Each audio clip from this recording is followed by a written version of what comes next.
changing economic trends. Uline works hard keeping 38,000 items ready to ship, minimizing detours on your way to the extra mile. Visit uline.com. Hi, this is George with Left Coast Buyers. We buy properties all over California. If you own a house or an apartment building and want to sell it fast at a great price, call us at 925-490-2000. We can pay cash and close in as little as 7 days. We buy properties in any condition, any price range, and can help you in any situation. Do you own a property that is run down and needs thousands of dollars in repairs? Are you out of time, money, and energy? Let us help. Are you looking for an easy to get top dollar for your property and sell on your terms and timeline? Well, call West Coast Buyers now at 925-490-2000. We can solve any problem. We buy divorce houses, vacant houses, and abandoned houses. Do you have a tenant who hasn't paid rent? Are you behind on property taxes, mortgage payments, or even facing a foreclosure? Even if you're just nervous about capital gains or an upcoming recession, we've seen it all. So if you or someone you know owns a property and needs to sell, call Left Coast Buyers at 925-490-2000. That's 925-490-2000. KTBS News Time 9:18. 6-day forecast is coming up, but first we're going to head over to your local Honda dealer's traffic center to check in with Kim Wonderly. She's getting word of an overturn on 680 in Alamo.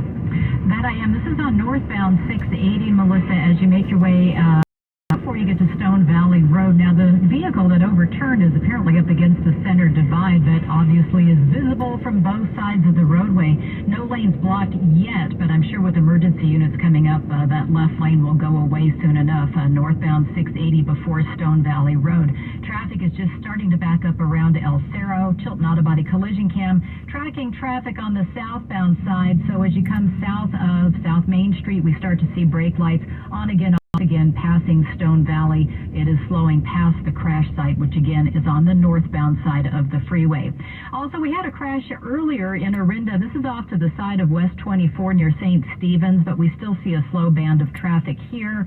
Bay Bridge backup, it still hits the MacArthur interchange and then some. It's a little bit east of the maze on the especially, and we're starting to see some brake lights coming out of the tunnel and again at Fremont Street as you make your way into San Francisco. As we turn to the southbound side of 101 leaving the city, earlier crash cleared that was down by Candlestick. We're still slow though from Cesar Chavez in pockets as you make your way down onto southbound 101. Once you pass Candlestick Point, everything opens up as you make your way down the peninsula. Your next update, 9:28 on the traffic leader, KCBS.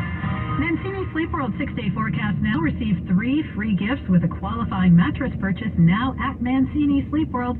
Jessica Birch joins us from the KPIX5 Weather Center. Hey, good morning. We are warming up as we head into this work week. Daytime highs today is still sitting around average. We're up into the upper 60s in San Francisco, low 70s in Oakland, and upper 70s all the way in San Jose. By the rest of this week, we'll see 80s return into the forecast into the Santa Clara Valley, upper 80s, even some low 90s off into our inland East Bay, and it's a very similar trend all the way up into the North Bay. We wrap this week up with daytime highs sitting a little and a lot more sunshine in the forecast. Partly cloudy skies will return into the forecast as we head into the weekend. Daytime highs will at that point too, but nonetheless, we have a midweek warm-up in full force. A beautiful opportunity to get out there and get some fresh air, maybe even a nice stroll as it is warmer on those afternoon hours just from Wednesday into Friday, but we'll keep you updated here in the Weather Center. I'm meteorologist Jessica Birch with your KCBS KPIX5 first look forecast. We've got traffic and weather together on the 8th on All News 106.9 and get a deal on dinner at Whole Foods Market. Take 25% off sustainable wild-caught fresh swordfish steaks through October 4th while supplies last. Plus, Prime members save an extra 10%. Shop in-store or online. Terms apply. Finding great candidates to hire can be like, well, trying to find a needle in a haystack, but not with ZipRecruiter. Its powerful technology actively finds and invites qualified candidates to apply to your job. So while other companies might deliver a lot of hay, ZipRecruiter finds a needle in the haystack. See why 4 out of 5 employers who post a job on ZipRecruiter get a quality candidate within the first day. Try ZipRecruiter for free at ZipRecruiter.com/free. That's ZipRecruiter.com/free. Chris Cuomo is back with a new show on a network. Cuomo premieres on News Nation Monday, October 3rd at 5 p.m. Pacific. To find News Nation on your television provider, go to newsnationnow.com/join us. KCBS News Time 9:20.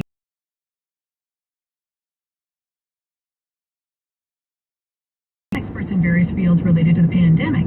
Today, as we've been reporting, COVID cases are on the rise in the UK and other parts of Europe, and that's making some experts wonder if we'll see the same soon in this country. For more on this, as well as other COVID-related topics, we are joined now on the KCBS Ring Central Newsline by Dr. Dean Blumberg, Professor and Chief of Pediatric Infectious Diseases at UC Davis Health. If you've got a question for the doctor, just email us at askus@kcbsradio.com. KCBSradio.com. Doctor, thanks as always for talking to us. What might we expect as cases rise across the Atlantic Ocean?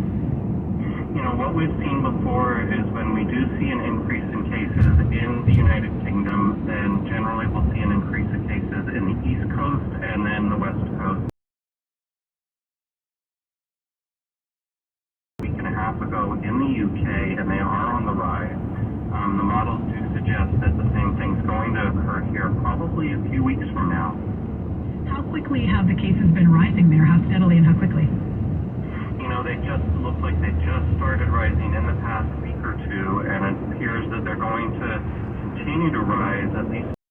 That's what the models suggest. Of course, that's depending on if there's no new variant. And in the U.S., it's the same thing. It looks like we're looking at cases now starting probably sometime in the next 2 to 3 weeks, and then we're going to start seeing an increase in cases here in California too. And so now is really a good time to start scheduling that booster dose to make sure you have at least a couple weeks for your immune system to have a good immune response to that when we do have increased circulation of COVID. And what kind of difference that could make. The UK approved Moderna's bivalent booster that targeted the BA1 subvariant. I believe it was back in the summertime.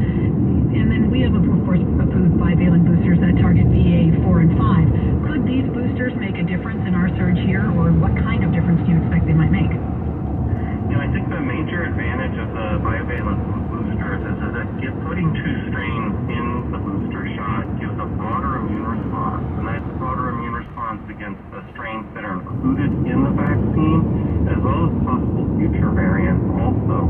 So I think that's even more important than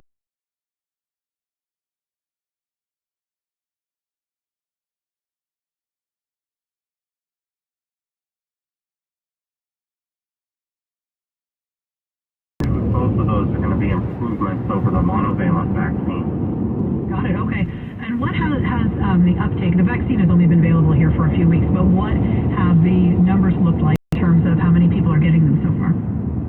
You know, they've just been rolled out. We've had about 4 million people who boosters so far, so it's been a modest rollout so far. But we're hoping that with the combination of it's time for your flu vaccine, yearly flu vaccine, that people will get both at the same time and get up to date to be prepared for this coming winter. Does this change at all the advice on when we should get them? Now, the CDC guidance, of course, is waiting at least 2 months from your last vaccination, your last booster, or if you just happen to get the first series 2 months ago. But there's been a lot of confusion. Or perhaps if you've had COVID, you should wait up to 6 months. Does the fact that these cases are going up in the UK change that guidance at all in your mind? No, it doesn't. I think we were always expecting there to be a winter increase in the U.S. in COVID circulation, so there was going to be increased risk. I think the timing, it is important for people to have the booster at least COVID shot, and people are generally protected from reinfection for about 3 months from their last COVID infection. So if it's been at least 3 months since you've had COVID and at least 2 months since you've had your primary series or last booster, now's a good time to get the bivalent booster. Now, starting, of course, from that baseline of the CDC recommendation of 2 months from the last booster, is there any danger in getting the shot perhaps too early? I know a lot of doctors, your immune system. Is there any drawback to getting it maybe a few weeks too early? Yeah, the drawback is that you might not have as strong of an immune response. In general, the longer the interval in between doses of any vaccine series, that generally results in higher immune responses.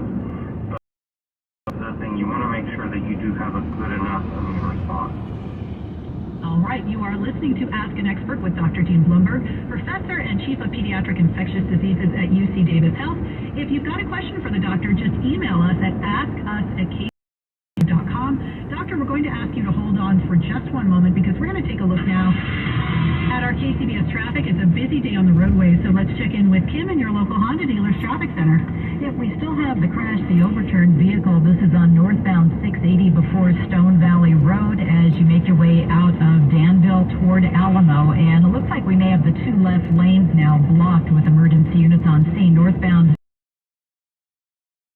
El Cerro, and the southbound side, it's slow coming out of the south side of Walnut Creek, actually all the way down to the crash side as people are looking over the center divide at the flashing lights and the wreckage, which is against the center divide. But again, the two left lanes are blocked here with emergency response.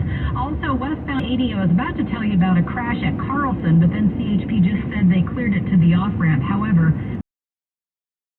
behind that, just from Cutting Boulevard, the Chilton Auto-Body collision cam is counting those brake lights down to the former crash site, which was at Carlson. Your next update, 9:38 on the traffic leader, Casey. Mostly sunny skies expected throughout the afternoon today. Probably some lingering overcast at the coast, but a lot of sunshine inland with highs from the 60s at the beaches into the 80s in the inland areas. Traffic and weather together on the 8th on All News 106.9 and AM 740 KCBS. KCBS News Time 9:29. This portion of our news watch sponsored by the Dream House Raffle. You are listening to Ask an Expert. Our guest today is Dean Blumberg, Professor and Chief of Pediatric Infectious Diseases at UC Davis Health. If you've got a question, just email us at askus@kcbsradio.com. That's askus@kcbsradio.com. All right, Doctor, we're going to dive into some of these listener questions.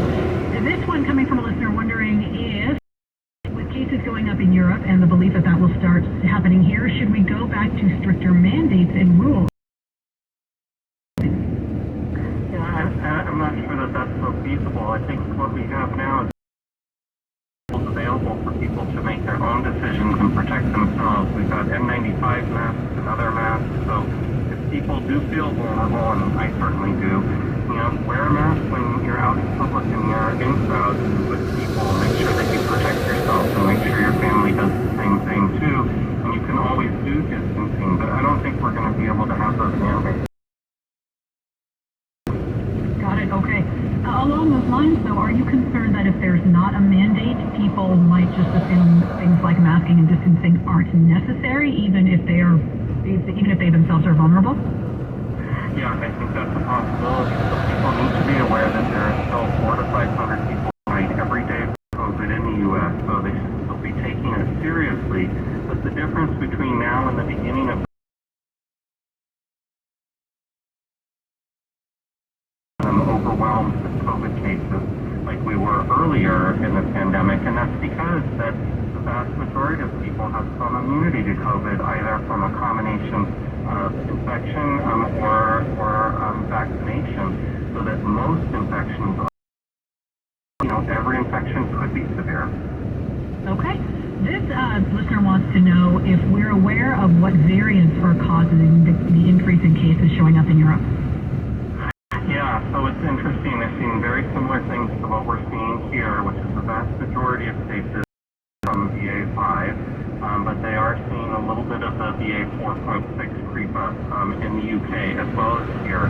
One of the other variants of concern is the BA2.75.2. That one looks like it's going to evade immunity. We've been waiting for that to take off, and it just hasn't in most places in the world except for India.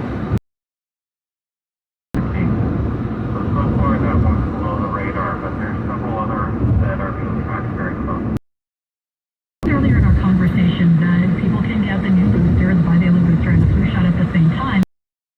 To know that if you would recommend that for children as well as adults. Yeah, in general, I do recommend that. There's one downside of getting both those vaccines at the same time, which is that there's slightly increased side effects getting them both at the same time versus getting them on separate days. But the advantage is you just get those side effects over with, and then you make sure you're up to date. And people who tend to separate those vaccines, they don't bother to get that second vaccine, and then that leaves them vulnerable to disease. And remember, this year is expected to be a particularly bad flu season. That's what we saw in the southern hemisphere in their winter. Australia had 40% higher cases of influenza than the previous 5-year average.